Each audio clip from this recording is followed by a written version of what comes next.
बरी आरोपियों में से एक को मर्डर के आरोप में गिरफ्तार किया। छावला रेप और मर्डर केस में एससी फिर करेगा सुनवाई। विशेष संवाददाता। सुप्रीम कोर्ट छावला रेप और मर्डर केस में बरी किए गए आरोपियों के खिलाफ दाखिल रिव्यू पिटीशन पर विचार करने के लिए सुप्रीम कोर्ट ने 3 जजों की बेंच के गठन की सहमति दे दी है। दिल्ली के छावला इलाके में 19 साल की लड़की की रेप के बाद हत्या कर दी गई थी।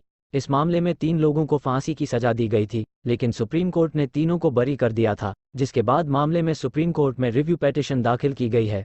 सुप्रीम कोर्ट के चीफ जस्टिस डीवाई चंद्रचूड़ की अगुवाई वाली बेंच के सामने दिल्ली पुलिस की ओर से सॉलिसिटर जनरल तुषार मेहता ने बुधवार को यह मामला उठाया और कहा कि तीनों दोषियों के खिलाफ ओपन कोर्ट में रिव्यू पिटीशन की सुनवाई फांसी सजा थी होनी चाहिए। तीनों आरोपी अपराधी हैं।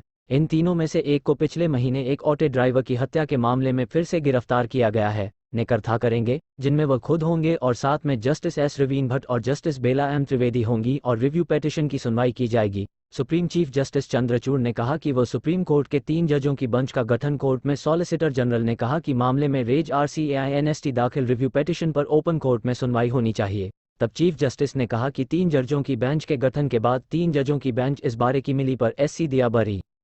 ड्राइवर को लूटने की कोशिश की और विरोध करने पर मर्डर कर दिया। 26 जनवरी 2023 को द्वारका नॉर्थ थाने की पुलिस ने केस दर्ज कर विनोद को में फैसला लेगी। मामले में बुधवार को नया आवेदन दिल्ली पुलिस की ओर से दाखिल किया गया था। इसमें कोर्ट को बताया गया था कि बरी किए गए आरोपियों में एक विनोद को मर्डर के आरोप में गिरफ्तार किया गया है। उस पर आरोप है कि उसने ओए गिरफ्तार कर लिया। क्या है मामला? घटना 9 फरवरी 2012 की है। द्वारका के छावला इलाके से एक 19 साल की लड़की को कार में अगवा कर उसके साथ बर्बर रेप के बाद उसकी हत्या की खबर ने सनसनी फैला दी थी।